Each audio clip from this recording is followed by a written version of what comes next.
Our guest today is Judith Kolberg. She is a professional organizer, a speaker, and author, but I have to say that she is unique in recognizing the challenges of those of us with people with executive function disorders. Her book, ADHD Friendly Ways to Organize Your Life, is, I think, one of the first books that really focused on the chronically disorganized, and I urge you to take a look at it and to visit her website, www.fileheads.net. Judith, thank you so much for joining us today. Thanks again, and thank you all for being on the call. You'll notice that the title of my slideshow is slightly different than the title of the webinar. But if you're attending How to Keep Your New Year's Resolutions the ADHD Way, you're in the right place. It's said that Julius Caesar started the tradition of making resolutions on January 1st to honor the Roman mythical god Janus. Janus has two faces, one that allowed him to look back into the past year and forward into the new year.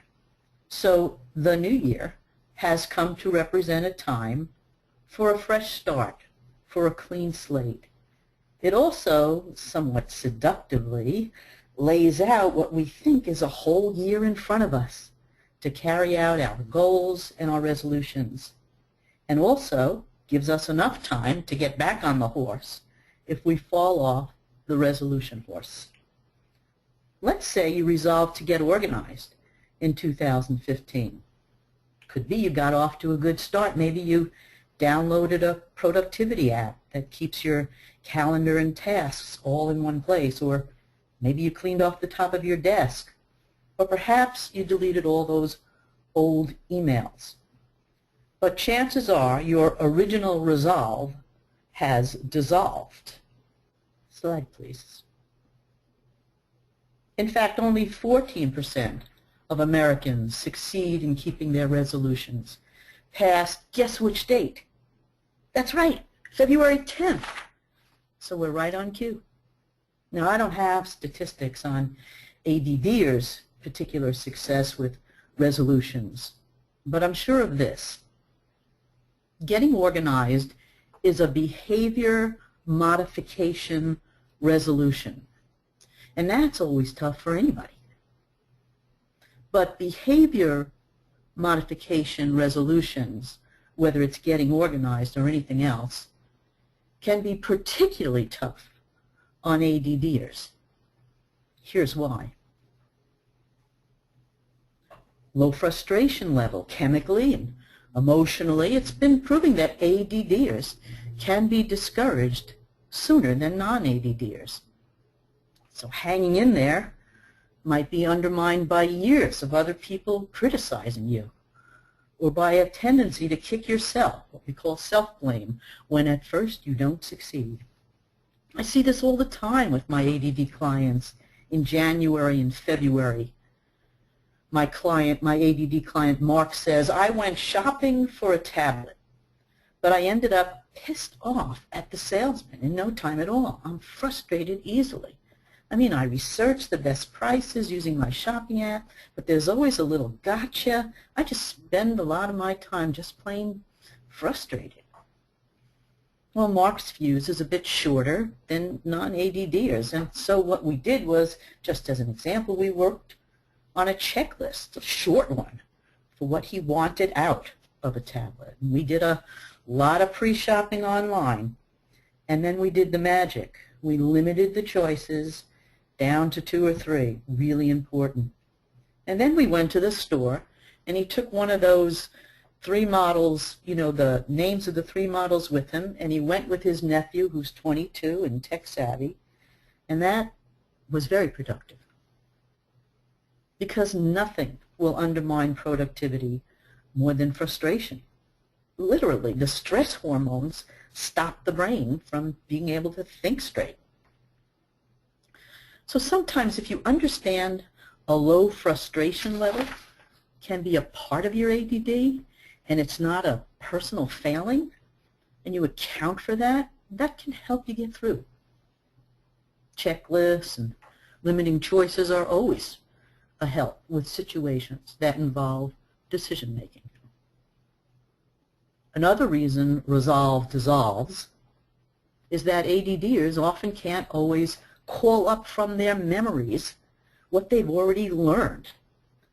For instance, in an organizing session with Alice, I taught her how to plan for big complex projects and how to plan for little bitty one-step tasks, two really different things. But in the next organizing session we did, she said she forgot. Well, it's not exactly forgetting. It's her ADD brain that makes it hard for her to recover this kind of learning information readily. It's always a good idea to pull out notes or do self-talk with anything that involves a process, which, by the way, many organizing situations involve a process. Recently, I created flashcards to help my ADD clients remember the process of getting rid of stuff. So let me share with you Alice's self-talk. It went something like this. Okay, I'm working on my schedule now. What do I know about this? Oh yeah, now I remember. Break those big projects down into smaller pieces and write down and schedule tasks, however tiny they may be. Self-talk is out loud, by the way. It's not in your head. You don't talk to yourself in your head. Self-talk is out loud. And then there's old reliable distractions and impulsivity that can undermine anybody's resolve.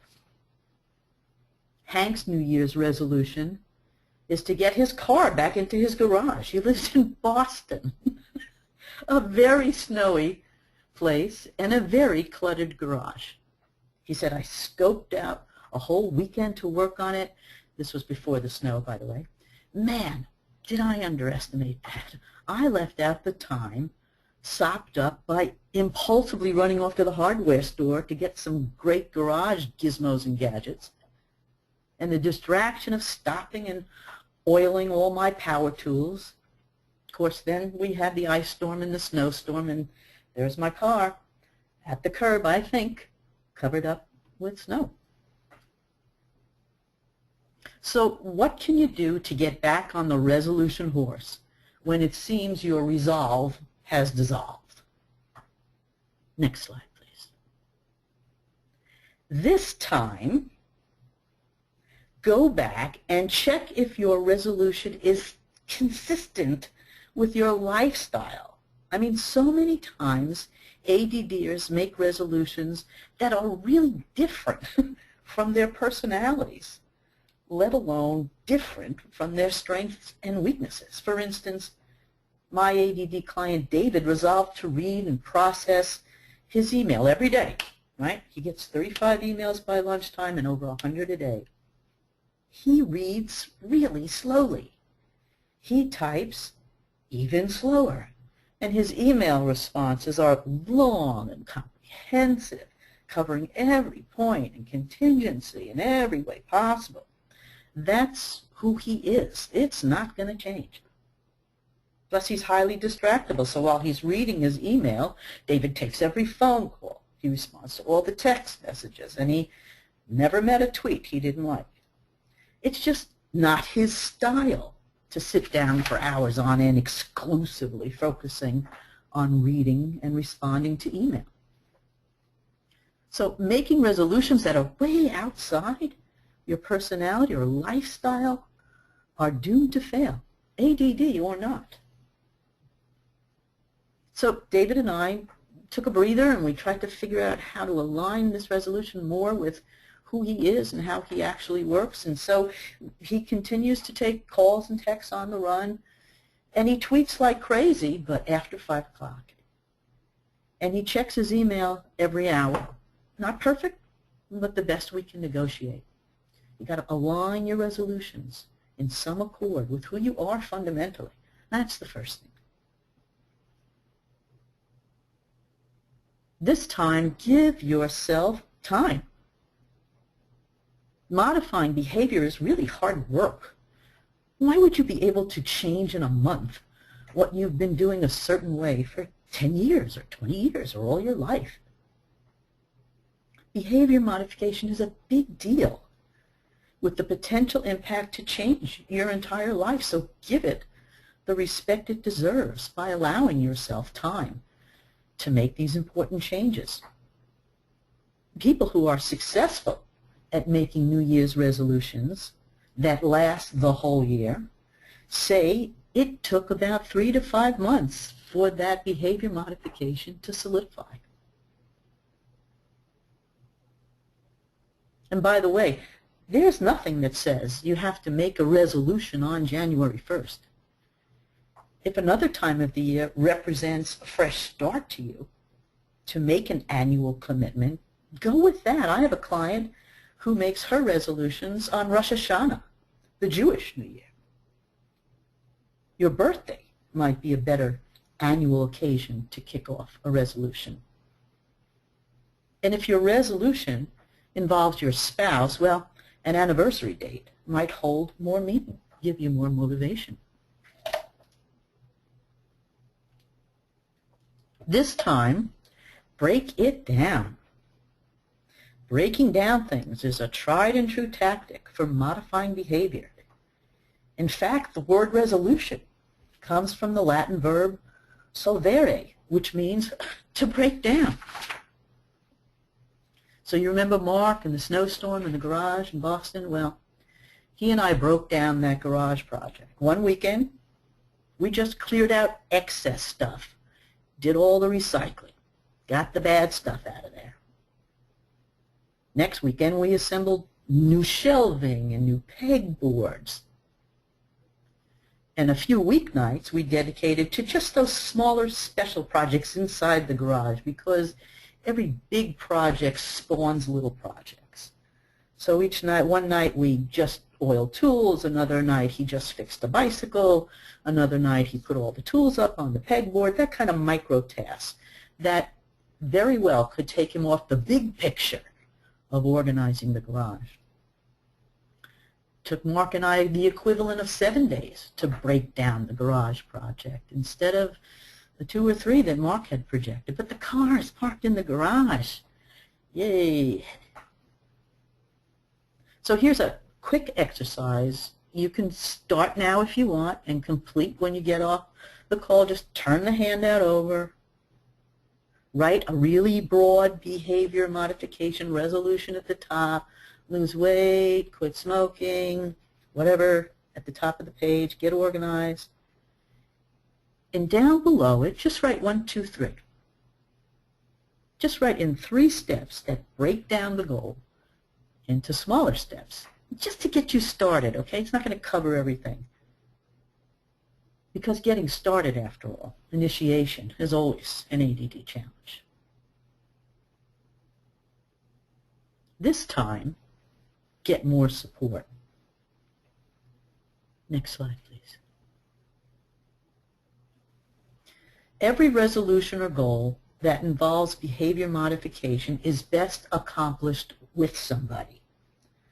Tell someone you're quitting smoking or you're dieting, and they can help you stay accountable. They can boost your morale, maybe even do it with you for added support. Well, the same thing is true for getting organized and every behavior modification goal.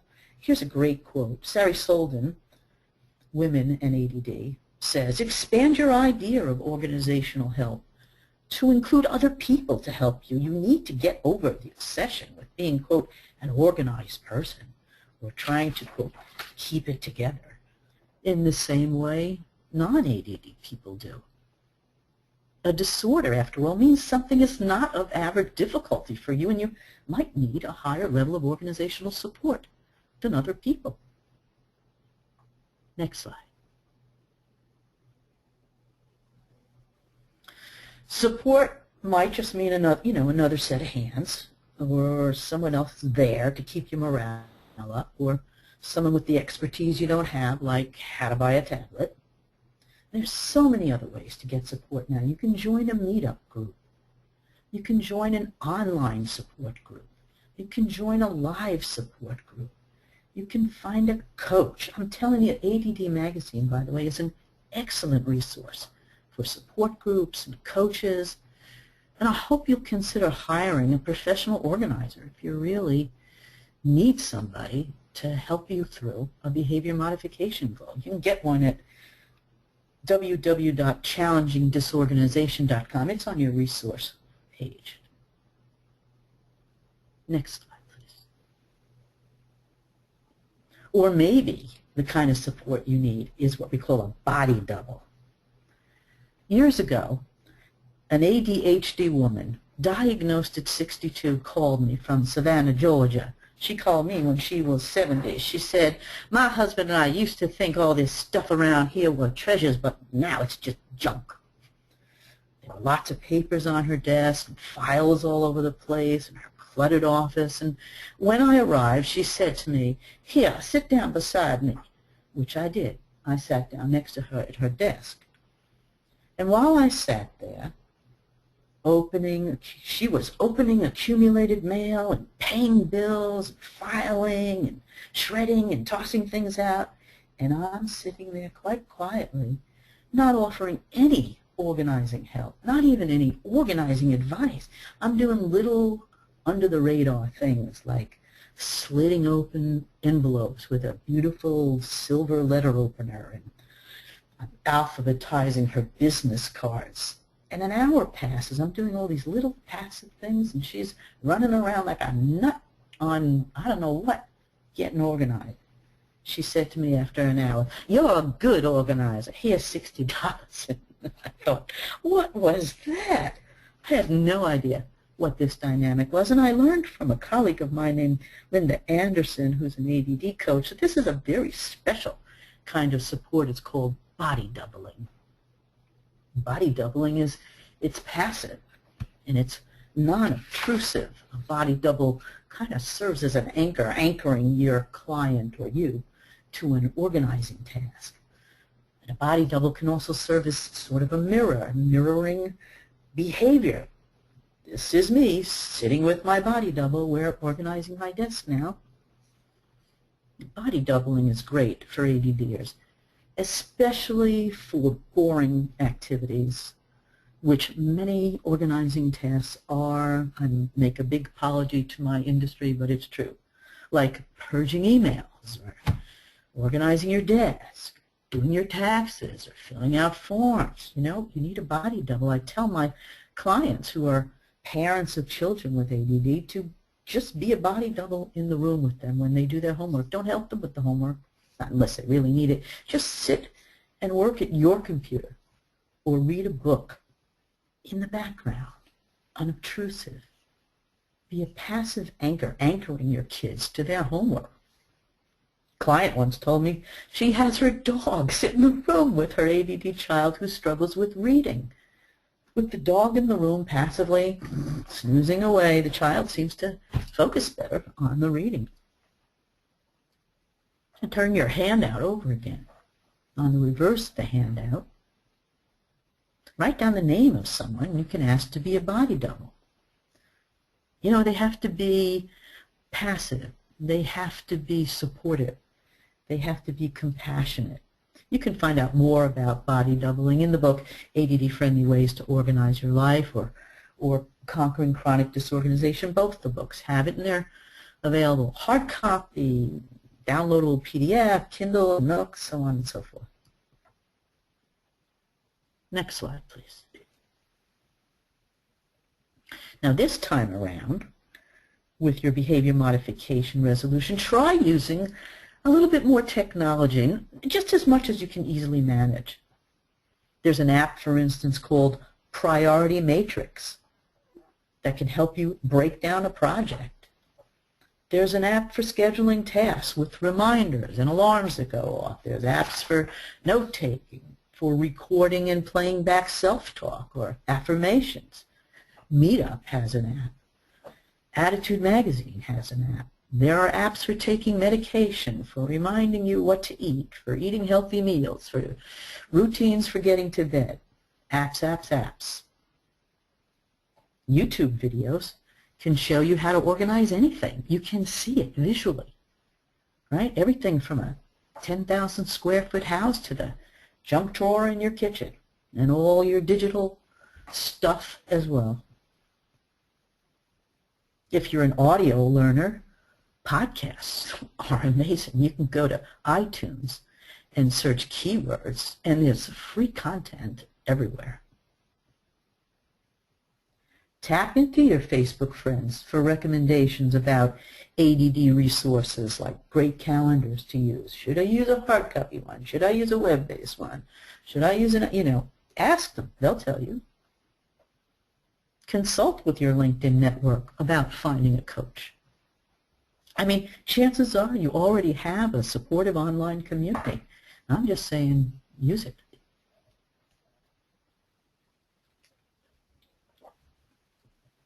Next slide, please. This time, resolve to support your brain. Feed and water your brain. First of all, of course, you have to get your meds right, okay? And then for ADDers to sustain the hard work of keeping up your resolve, of staying focused, of fighting off distractions, of not getting frustrated, all that stuff is pretty mentally exhausting. You need to feed and water your brain more consciously than non-ADDers do. I tell my ADD clients, I want you to eat the whole time that we're in the organizing session, or as much as possible. I mean, there isn't a diet that prevents ADD, but we know that wrong diet can worsen ADD symptoms. I tell them, keep your serotonin level up, with these great nibblers, blueberries and apples and sweet potatoes, and thank God, very good dark chocolate. I often bring it with me. Dopamine helps focus, and small amounts of protein can boost dopamine. So little chunks of chicken or little rolled slices of turkey or walnuts, protein drinks, avocados are good too. But here's the thing, you got to cut them up, put them in baggies, and have them handy all the time. If they're not handy, you won't have them and you won't eat them. And water. What can I say? Water. There's so much more evidence linking ADD and obesity, and every single weight maintenance and reduction plan includes drinking more water. But can I just say something here? Frankly, I'm a little sick of water. I'm a little sick of water. So I want to give you some advice for making water more palatable, or as we say in New York, water more palatable. A cinnamon stick, or a splash of low-sugar juice.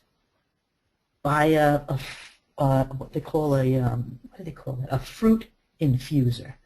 I mean, if you Google water bottle infuser, you can add orange slices down in this little compartment in the middle of your water bottle, or mint or lemon to your water. I have a client who puts flavored ice cubes in her water. They're made out of coffee, and I think that might be cheating a little bit around the caffeine, but you can puree raspberries and make ice cubes, and pineapple, and here's one I heard recently, somebody who puts hot pepper sauce in their water, and it helps to enhance appetite control, and it gets some of those hormones moving again.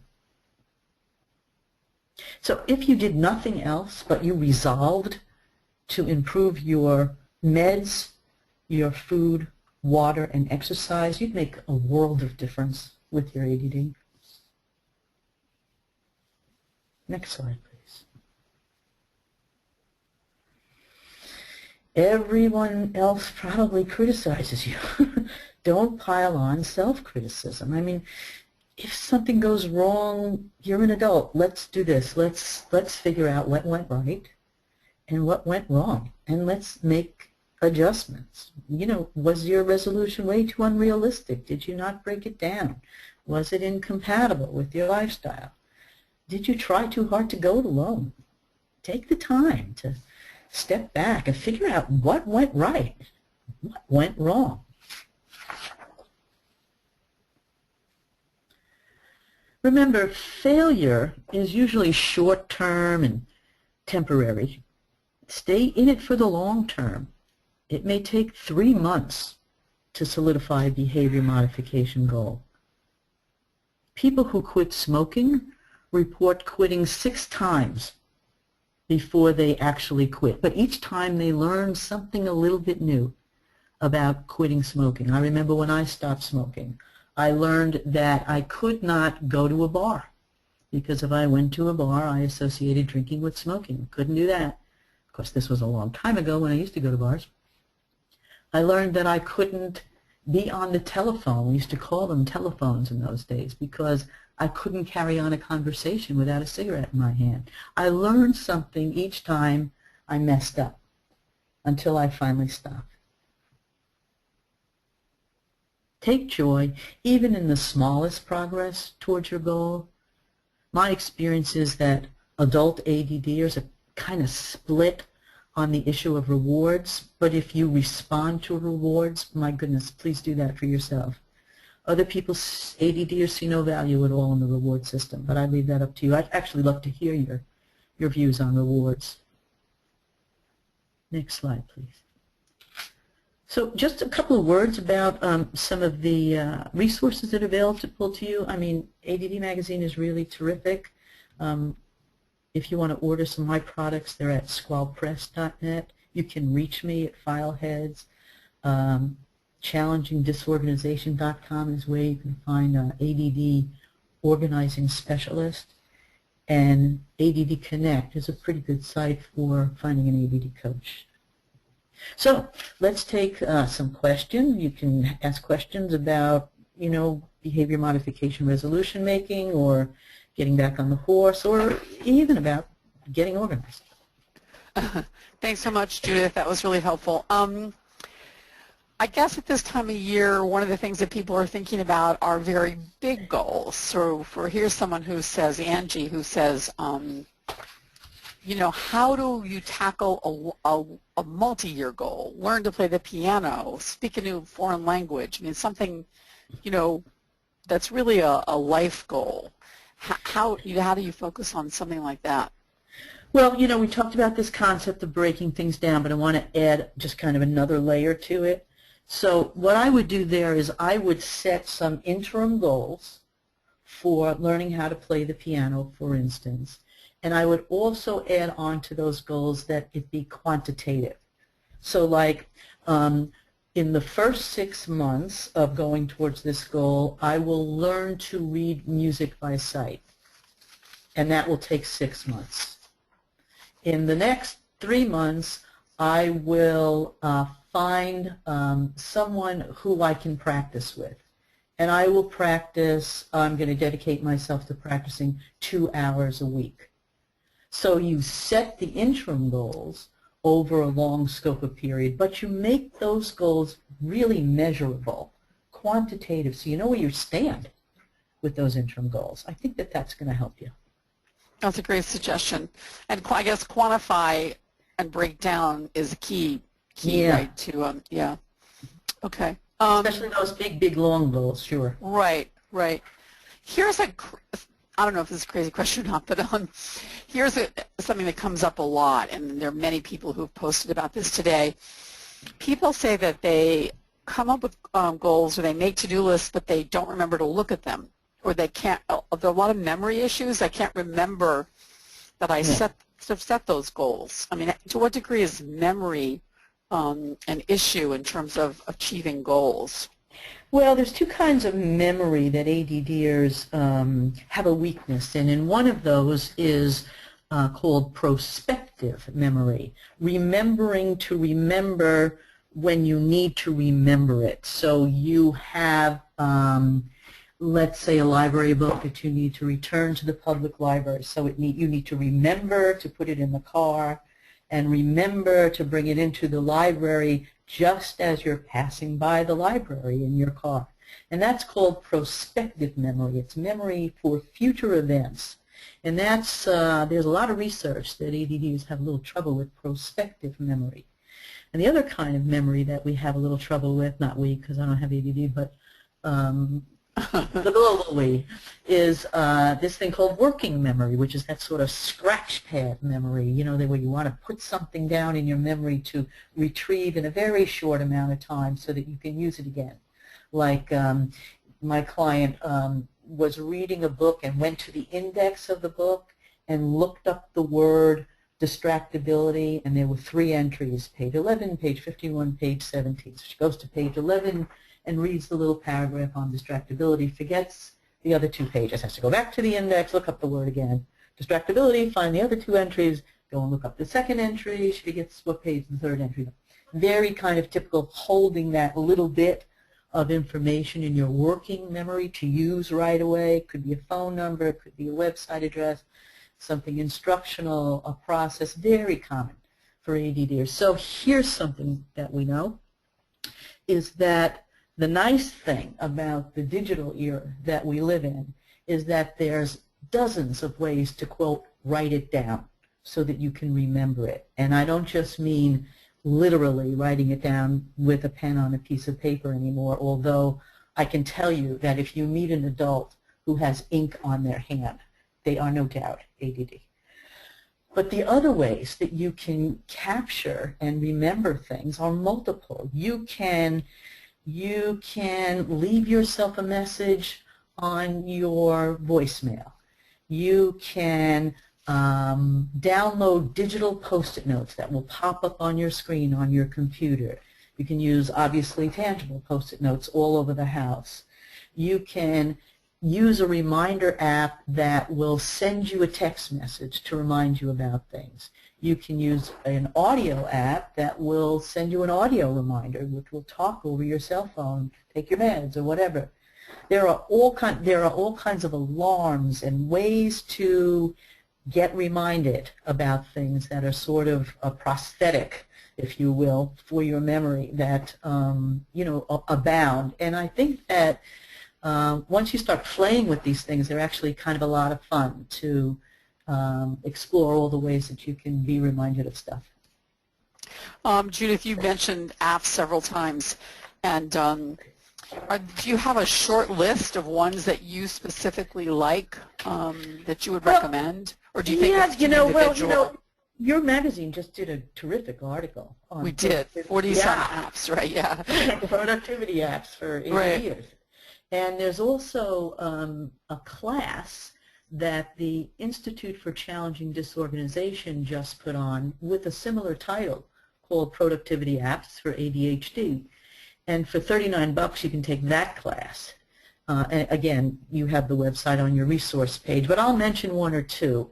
And productivity apps, by the way, what I mean by that is those kinds of apps that sort of combine your task list, your to-do list with your calendar and your goals, and sort of gives you one place to sort of jive that all together. Some of them do a better job of this than others.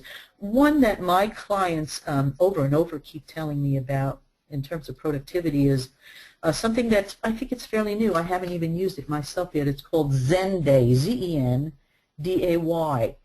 And it's an app that merges your calendar with your tasks in a 3D, oh my God, user interface, right, which helps you visualize your whole day. It's really very kind of cool, a little bit difficult to describe, on air like this, but you might want to check that out. Email, I just want to recommend unroll.me, U-N-R-O-L-L.me, Unroll Me, which is one of these email things that searches through your entire email and gathers up sort of these low-level emails like, newsletters and listservs and promos and solicitations and charitable requests and all this stuff, and packages it up into one roll and sends you a request about whether you want to even look at them or not, or whether you'd like to delete them. Excuse me. Let me just grab a sip of water. Hang on. It's that time of year. I think everybody's... Ooh, sorry. That's you. Okay, what else we got? From Suzanne, she says, if you have 3 main tasks you want to accomplish in a given week, how do you recommend breaking those down? Do you do 1 a day, or do you do a little bit each day? Or, I mean, I think the challenge of breaking things down in manageable bites is it's tough for many of us to figure out how to break the things down. Excuse me. Well, I think the first thing you want to do is differentiate a project from a task. So if it's just a one-step action, like make a call or send an email or something like that, you can knock those off throughout the entire day. The harder stuff is the one where it's like a little mini project. You know, like you have to buy a birthday present, get a card, wrap the gift, get it to the party, blah, blah, blah. Those are the ones that you want to try and knock off with a little bit of progress every day. Progress really counts a lot towards mini tasks or big complex projects, not the one-steppers, but the ones in between and the big ones. You want to do something towards it every day, and I think you'll find that that will work. That's a great suggestion. Here's a question that's interesting. From Catherine, she says, do you think it's actually possible to develop strong organizational skills if you haven't had them at all now in midlife? You know, I think that it's all about compensation in a lot of ways rather than necessarily developing new skills. But I think you still have to be accountable for things like paying your bills and getting places on time and, you know, doing your taxes and all that kind of organizational stuff that we have to do every day. You're not absolved of that just because you're not good at it. So I don't think it's a great idea to try to be who you're not and cultivate skills you're never going to have. But I do think you're still accountable for getting those things done. Somebody has to do them. So either you delegate those, you pay someone to do them for you, you do a trade out, you know, you figure out some way for them to be accomplished, or you find a compensatory strategy for getting things done that compensates for your lack of skills. But, you know, this would be different advice than I would give children, but this is the advice that I give adults with ADD. You still got to pull it off. Right. That's interesting. So work within your skill set. Don't suggest that you're going to suddenly transform yourself into something you've never been before. Yeah. Yeah, I think that that's true, and there's lots and lots of ways to find, you know, I mean, when I work with ADDers, they're like, what was that book with Mark Twain and the kid who painted the fence? Huckleberry Finn. Huckleberry Finn, you know, they're like the best people to recruit other people to do things for them that they can't do themselves. They're really miraculous at it. And they're fair, you know, and all that. But I think, you know, if you discover that it's not ever going to be something you're good at, find somebody who is good at it. Right. Makes sense. There's a question here about priority setting. A couple of people say that everything seems equally important, so they find it really difficult to set priorities and decide, you know, what should be. And of course, that's the very definition of ADHD, right? That you're not importance. You don't function on the basis of importance. You function on the basis of what's interesting. So, do you have suggestions for people in terms of how to prioritize? It is challenging, I think. It is challenging. It's very challenging. I think you need to go with emotions when it comes a lot to prioritizing. So if things feel like they're sort of equal, one of the things you might want to do is do the thing that gets somebody off your back, you know, or do something that you know will please another person who's really wanted you to do this, whatever it was, for a long time, or do the thing that worries you the most. Go emotional on it rather than left brain logical. You know, I mean, right. You know, the matrix, the important versus the urgent. I mean, there's merit to all that shit. There really is. There really is a lot of merit to that stuff. I don't need to, but for ADD, no, but you're saying just go with the thing that you really know intuitively is just bugging you that it's not done. Yeah, because it's just going to hold the other stuff back anyway. Right. That's inspired, actually. Here's a good one for you. Their goal is to stop being chronically late. She says it drives everyone in my life crazy and it's tremendously demoralizing. And of course we hear that so frequently, right, from people with ADHD. It's just a really tough one. It really is. It's one of those behavior modification things that's really hard to turn around. You know, there's lots and lots of suggestions on chronic lateness. One is often, you know, set your clock ahead or set your clock behind or whatever it is. I have a little bit of dyslexia, so I can't quite figure that out. But you're too smart to have your watch out, you know, outwit you. You know what time it is. So that I don't think that usually works. with ADDers. I think one of the more potent things about conquering chronic lateness is just being a little bit more conscious of your buffers. I mean, you know you're going to forget something and have to go back to the house. I mean, you know this about yourself. You know you don't have gas in the car and you're going to have to stop and get gas. Or that, you know, there's going to be a traffic tie-up because you're leaving at rush hour and now you're rushing instead of leaving before, whatever. So those kinds of buffers in between. So just use a really simple formula for yourself. If you have to get somewhere, just add a half an hour onto it. That's all. Just figure out a formula that works, especially for things that you're routinely late for, because you know that these things are, I mean, what's the worst that's going to happen is you're going to get there on time. Well, that's a dread thought for many of us with ADHD, getting there early and having nothing to do.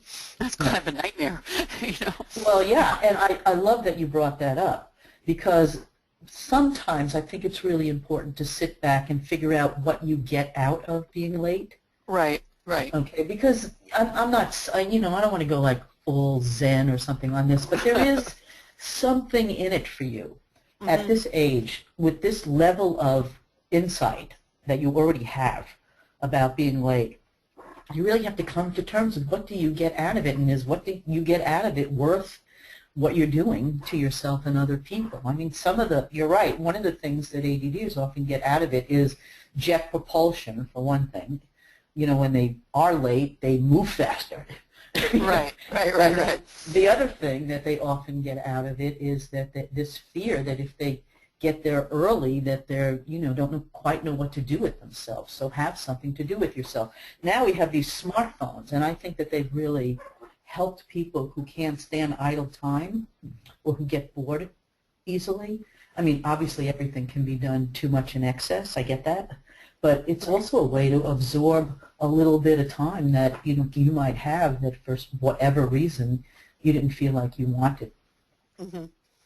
Yeah, interestingly, as soon as I brought up correcting lateness, someone posted, but what about getting there early and having to wait an hour? But Lynn helpfully says that she corrected lateness by focusing on the departure time. And then setting, you know, goals, setting sort of alarms so that you would get off the computer or the phone. Of course, that's the key to getting yourself out the door. Especially on the internet. I mean, because that's a real hyper-focused trap. And Judith raises an interesting question in as far as this discussion. She says, the time just seems to disappear magically. How do I stay conscious that time is passing? I know that's a crazy question, and yet it's not. It's time. Being aware of time passing is a classic ADHD problem, right? I mean, yeah, and one of the things you can do is, you know, change out your watch. If you have a watch that doesn't have a face on, and an analog watch is often better for ADDers than a digital watch, because you can actually see the passage of time with an analog watch, and you can calculate a little bit better how much time you have left to do something, or how much time before the show starts, or whatever, with an analog watch. With a digital one, you're just seeing a little snapshot of what the time is, but you have no frame of reference about time. So that's a good thing. And I like, you know, I mean, I don't know how many hundreds of people are on the call, but I'm sure some of them already know about Time Timer, which is the graphical interface on a watch or a clock, which not only shows the passage of time, but actually has sort of a red, you know, interface that shows as the hand sweeps. So it changes color, and you can actually see in a very visual way the passage of time, and that helps get people more conscious about time. Yeah, Time Timer is great, and they have a wonderful app now that it just does what you put on your screen, just as you say. And Deb has just posted regarding time. She just installed a visual timer on her computer. Yeah. Her recommendation in Attitude Magazine. Great. I'm so there you go. So that could they can be a little scary. I mean, I had one in front of me while I was a speaker in an audience. I had this big audience in front of me, and I had to speak, and they had a time timer like right on the lectern. Ooh. I felt terrorized by the damn thing. It was really intimidating to know I only had 20 seconds left and whatever. Anyway, I guess all these things can have a double face to them. Beth has just posted something interesting. She said she found a watch with vibrating alarms that she set to vibrate every hour, specifically in order to be aware of time passing. That's interesting. It's a sort of a training mechanism to sort of remind yourself that time is passing. I think that's fascinating. Yeah, I think that is good. I mean, some things that are, visual or tactile can really bring you back. I think there was something I read recently in a blog post about this ADDer who puts just a small piece of Velcro by his computer, and when he's working on it, he kind of puts the scratchy side up. Whenever he's drifting off on the internet, he just sort of scratches the Velcro, and it helps him get back again. Interesting. Yeah, tactile. Right. Stuff that's tactile, stuff that's visual. I have a client who, has a dog barking alarm. People use different things to cue them. Yes, interesting. Here's a question about motivation. This person says, I can set the goals, but somehow my motivation just disappears. And you know how when you decide you're going to do something, you can do it, but getting yourself to make that decision is half the battle. And sort of an analogous question, which has been posted here, is how to get started. Getting started, which I think is always a challenge. Yeah, that's right. I mean, getting started, which some people call motivation, some people call initiation, is really different than sustaining it, over the long haul and then wrapping up at the end. Those are really three different things that ADDers struggle a lot with. Search for motivation in something beside yourself. Sometimes you can get motivated if it's attached to a bigger goal, like it's altruistic or you're pleasing somebody else, or, you'll give a donation to a charity if you reach your weight loss goal. Make the motivation not just personal, if you possibly can, because I think sometimes people look inside of them for that kind of motivation, and it's lacking for some reason. I'm not quite sure what it is, but you need to sort of have more at stake, buff things up a little bit. Do it for other people. Make a promise to someone else is a great motivator for a lot of ADDers. That's interesting. Just going back to the chronically late suggestion and a little bit like external motivation, Wendy posted that what worked for her was putting a Post-it note on the mirror that states that it was selfish and to be late, and it wasn't it wasn't nice to the people she was with. No, it's very rude. Definitely worked very for me. Rude. It should work for her. So yeah, and that's the sort of outside yourself. Yeah. Yeah. Yeah, it can, other people experience it as rude and inconsiderate, and, if that helps motivate you, then go for it. Right, right. And here's another solution. I solve my lateness problem by making an appointment with myself before the appointment. And I tell myself if I get there half an hour early, I can go to Starbucks. So yeah, that's a reward strategy. Yeah, that's a good one. Yep. Yeah, I love that one. That's really great. Appointments with yourself are something all of us forget to do. We make appointments to, for our boss, for our kids, for our family, for the community, for our volunteer work, but we very rarely make appointments with ourselves. To do an organizing chore, for instance, finally sit down and do that to-do list or fill out your calendar or whatever. You can make appointments with yourself with the integrity of a high-level meeting with your boss. So if someone says, I need this, Mom, or whatever, when you have your appointment with yourself, you have to say, no, I've got an appointment. Not so easy, but those are that's really important stuff to do. Yep. Deborah's asking if you could explain a bit further about dopamine and serotonin levels and how they are affected by diet and how they trigger the inability to stay on task. No, I really can't. You know why? I mean, I know the basics of it, but there are two reasons why I hesitate. One is because I'm not trained in pharmaceuticals and all that prescription stuff, and the whole, medical model of ADD, and so I really hesitate not to, but there are some great articles on this that are very, very easy to read. Some of them are in the ADD magazine archives, and so really I just recommend that you do that. There is some also, that I just really want to defer on that. That's fine, not a problem. Yeah, I mean, I think that's a hard one to pin down. Nick has asked something interesting. He wants to establish. Is looking for your help in how to establish good habits for communicating with his wife. So, for example, it's very hard for him to consistently remember to ask how her day was, to just do simple communication. And I think, it's an interesting, it's not very many people who will admit to that, and yet I think it's not an uncommon problem. Yeah, this has got a lot of layers on it, the men are from Mars and women are from Venus thing, and, how couples communicate, and then there's the whole ADD men and women and their marriages and so forth and so on. There's just nothing more important than the communication. Even a lousy communication is better than no communication. I think that a lot of times I coach my ADD clients to always start with the word I when they're communicating with their spouse or another person, so that they claim the feeling or the thought or the idea or the complaint and not the word you. That's a big beginning, is to sort of claim your stake on whatever it is that you want to say with the word I, rather than it starting out with an accusatory kind of a you.